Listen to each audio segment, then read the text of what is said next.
If you're anything like me, coming up with chord progressions is usually the first step to starting your song, but when you're first getting started, it can be really daunting. So I'm here to tell you that it can actually be really easy, because writing chord progressions really just comes down to 3 simple techniques. You can noodle, you can doodle, and you can oogle. And yes, I just made this up, but stick with me because I promise all 3 of these methods are a really easy way to come up with great chord progressions for any genre and any skill level. So first, I'm going to explain what each method is, and then we'll go through a couple examples, and maybe I can try to demonstrate the techniques just to show you how easy all these really are.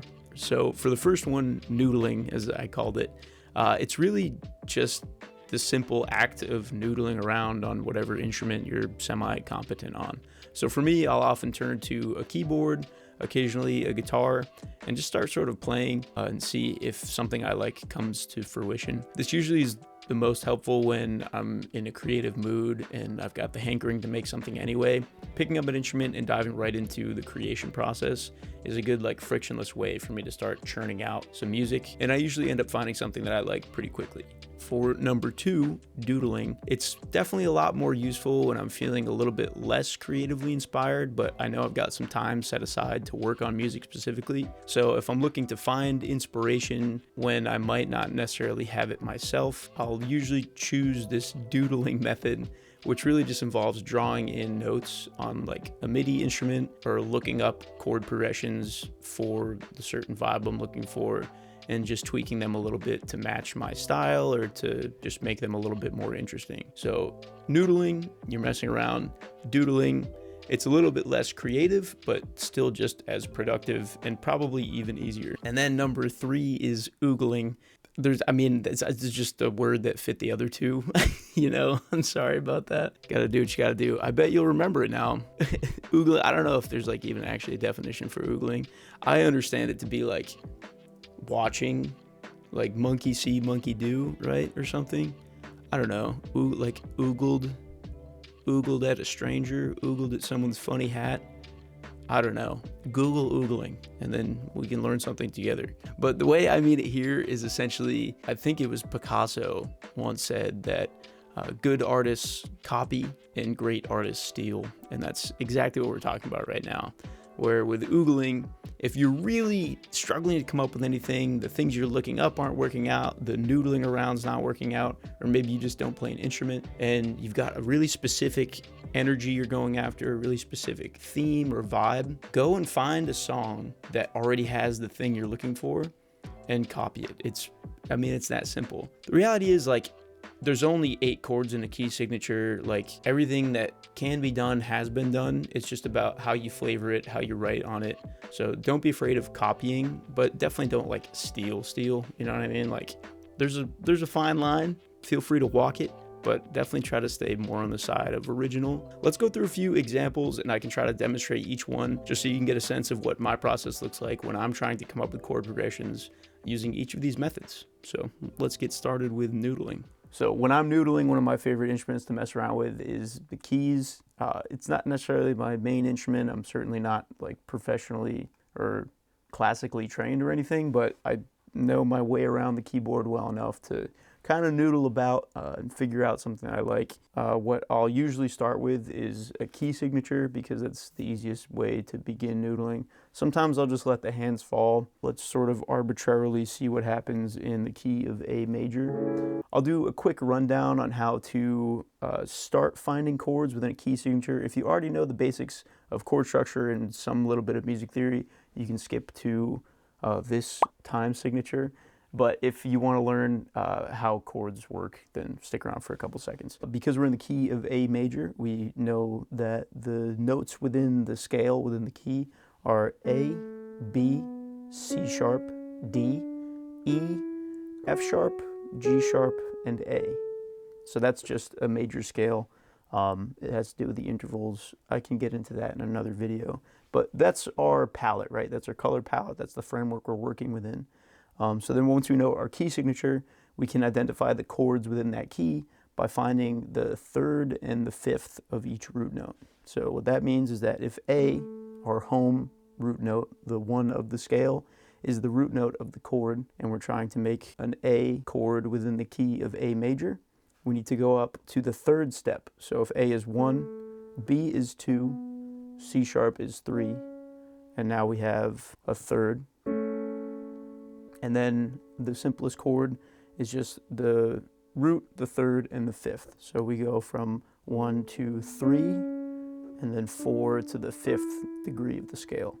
And so that makes our A major chord, our home of this key signature. And you can do this with any scale for any note within that scale, essentially. You get the first, the third, and the fifth, and that's your natural chord, basically. You can add extensions and diminishes and suspensions, and that's how you basically build every chord that there is. So with that in mind, we can climb up the scale and identify all of the chords that we have to work with within this key signature. So if we're in the key of A major, and we know each note in the scale, we climb up by 1 step to figure out which chords are in our scale.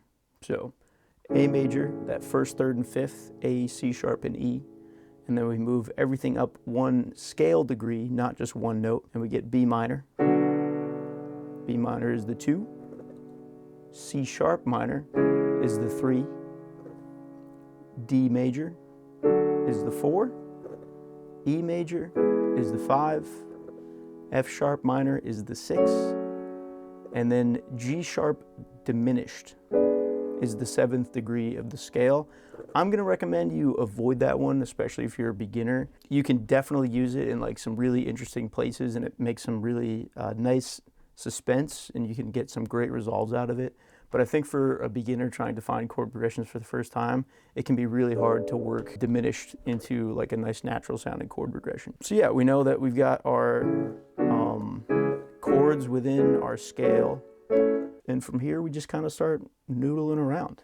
Let's say we want to start at home. We got a nice A. You can maybe start playing with some rhythms, see what feels natural. And then let's say I want to jump all the way up to the 5th of that E.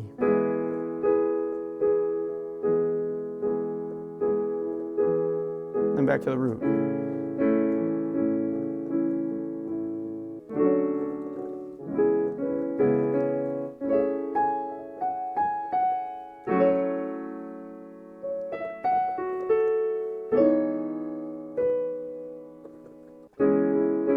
Maybe just like a full descending, like a...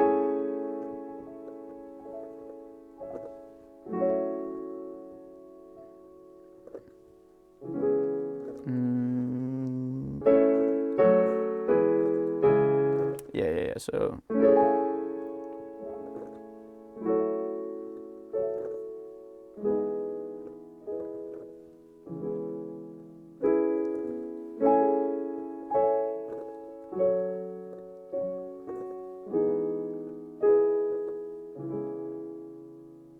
something like that.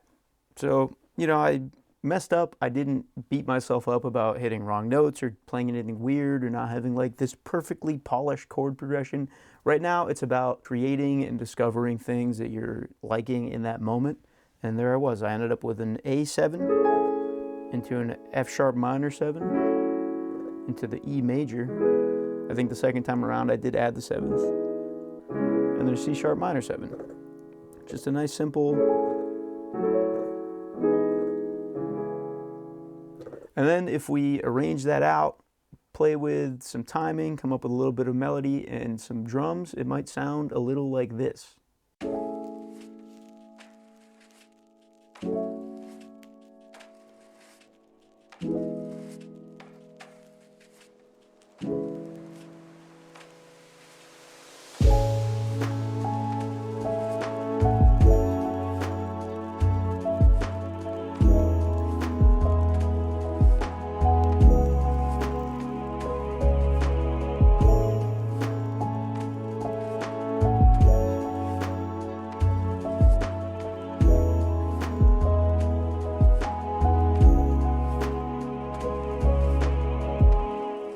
So method number 2 really comes in handy when I'm not feeling quite as creative, but I know I've got some time set aside to specifically work on music. This is a really good thing to do when you need to be productive, but you maybe aren't necessarily in the mood, because let's face it, music, as fun as it is definitely a creative venture, And if you're not really feeling creatively charged, but you're trying to be productive creatively, then sometimes you have to sort of fight through the lack of inspiration. Trying to find a chord progression externally can be a really good way to kickstart your creativity, kind of get you into that flow state.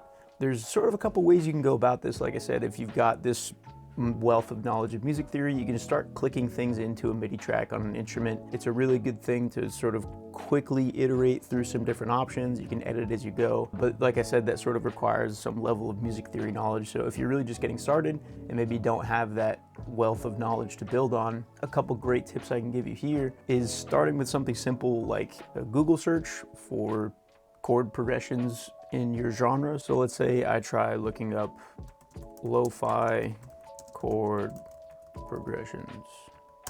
As expected, you get 90,000 results in 0.39 seconds. The very first link seems to be something, a Lander article that looks like it gives you some pretty specific examples, jazz extensions included. There's 11ths, there's 7ths, sharp diminishes. I mean, these sound like pretty good chord progressions from the looks of it. So if I were like really trying to get into it, get a vibe down, and then make it my own, this would probably be a good way to turn. And if reading these names means nothing to you, if you just type these chord names into Google, you can get something like this. This is pianochord.org, where it shows you exactly what keys are in the chord that you search for. So this is a D minor 11th. You've got your D minor, D, F, and A. There's the D minor. Then the 11th adds these extensions of the C, E, and G. There you have it. You can literally just Google chord progression ideas, take them down, tweak them to fit what you want or don't, and kind of use that as a jumping off point. So maybe using number 2, we'd end up with a beat that sounds something like this.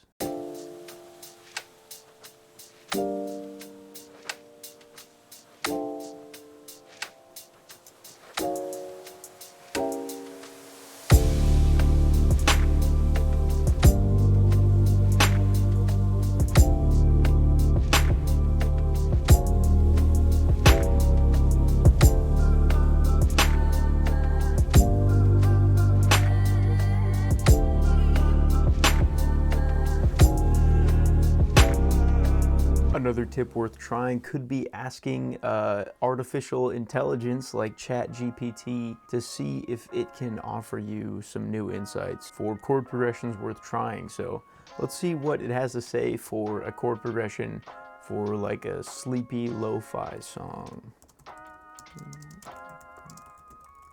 So ChatGPT suggests an A minor 7, G, E minor 7, and F major 7. That's pretty nice.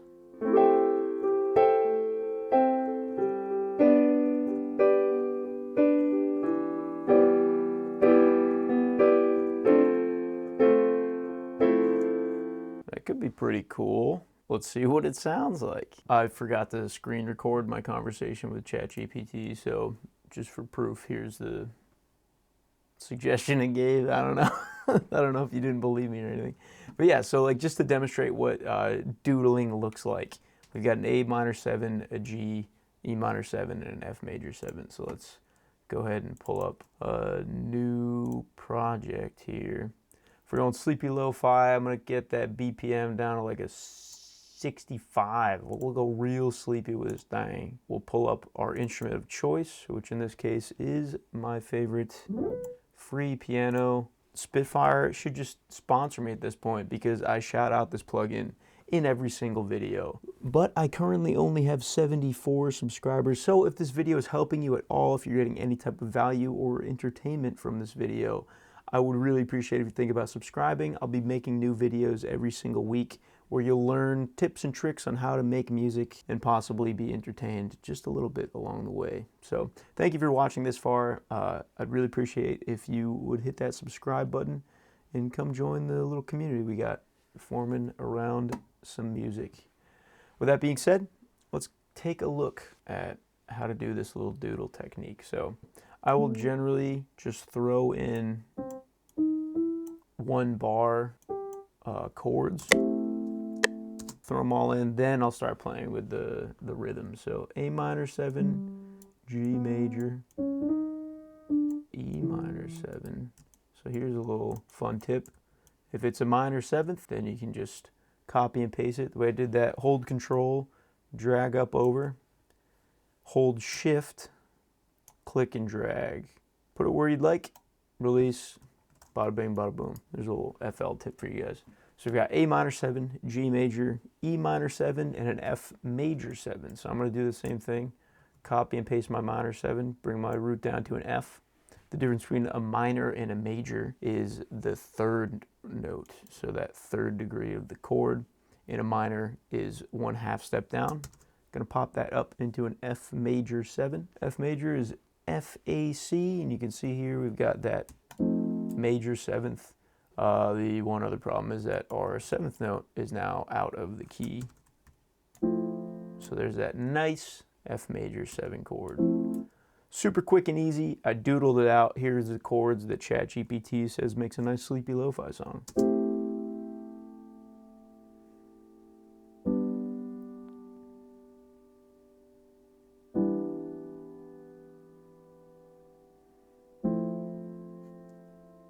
So right away, one of the first things I'll usually do is try to give it 2 hands if I'm working on a piano, right? So if I Control A, select all, hold Shift and click on one of these. Don't click and drag, just click.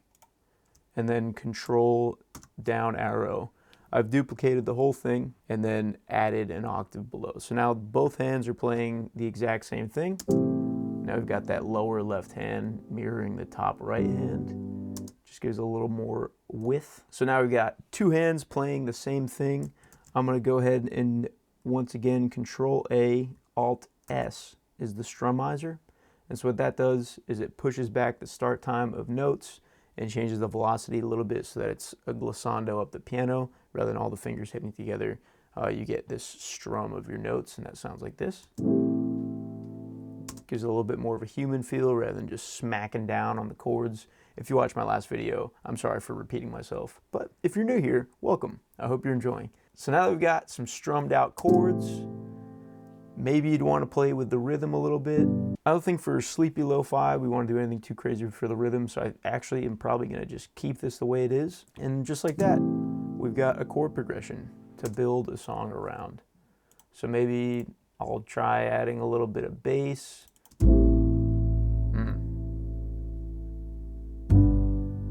Yeah. Maybe some strings would be cool.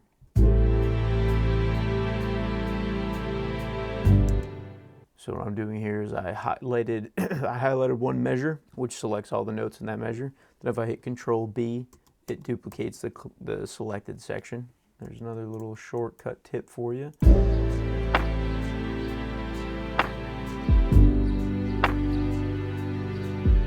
So you've got a nice little loop that you can, tinker around with. And yeah, I think it's just like a really great way to get that inspiration without having to spend too much time kind of racking your brain over like, is this too cheesy? Is this weird?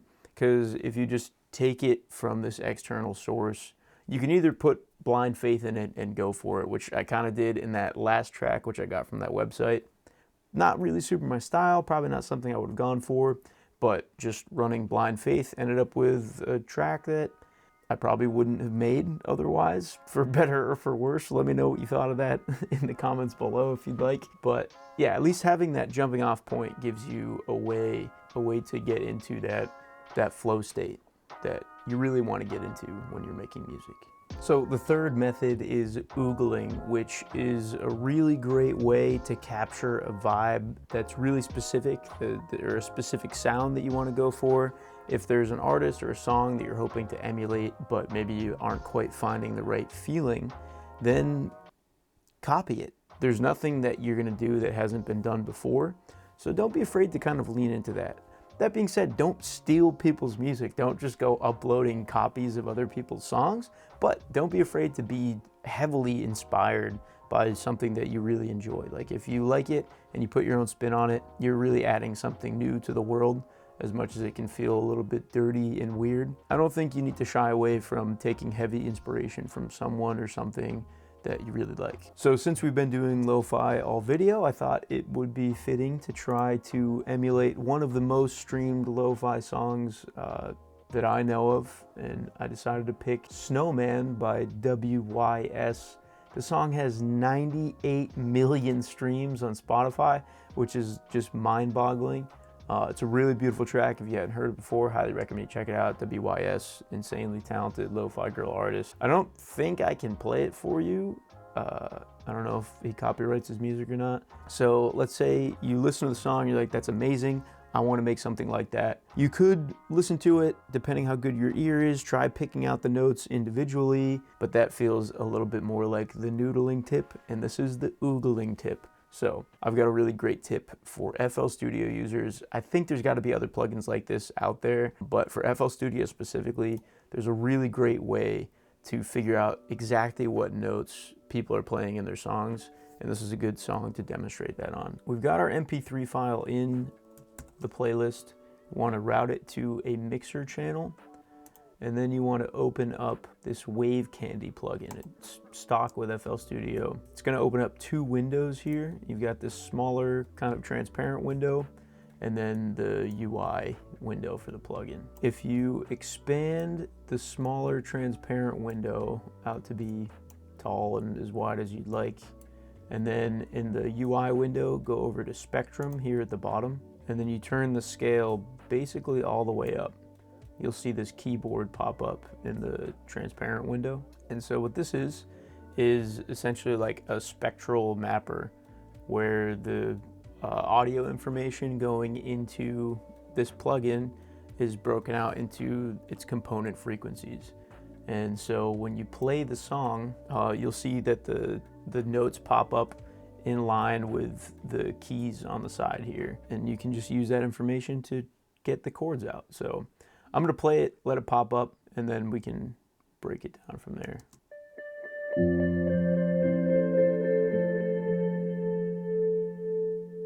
So if you hit this little freeze button, actually I can probably play that much, right? That won't get 7 seconds, that should be fine. I don't know, we'll see. That's risky for the biscuit. So yeah, basically what you've got here is like all of the individual notes that were components of the waveform. So it can be kind of hard. You've got the horizontal bar that is telling you like where it is lined up with. So like this right here is lined up with a C.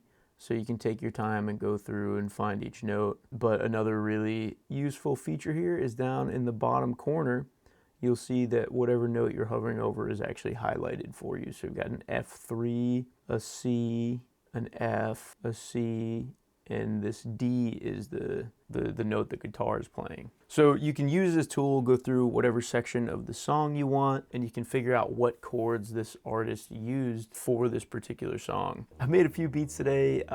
It's kind of starting to get late, so I'm probably not going to make a beat with this particular chord progression, but you can imagine where it might have led. I hope this video was helpful for you. I hope that you learned a little bit something. I hope you picked up some useful little tidbit here. And yeah, I hope that the next time you go to make a song, you've got a couple of ways to try to come up with a chord progression to start with. If it was helpful and if you enjoyed it, I would really appreciate if you hit the like button and possibly think about subscribing. I'm on the road to my first 100 subscribers, so every subscriber really does help. I'll be posting new videos every single week, trying to give you guys tips and tricks, how to make your own music, how to get started, maybe even how to develop if you're already a few years into this. Please let me know in the comments if you have any specific questions or general questions or videos you'd like to see me make in the future.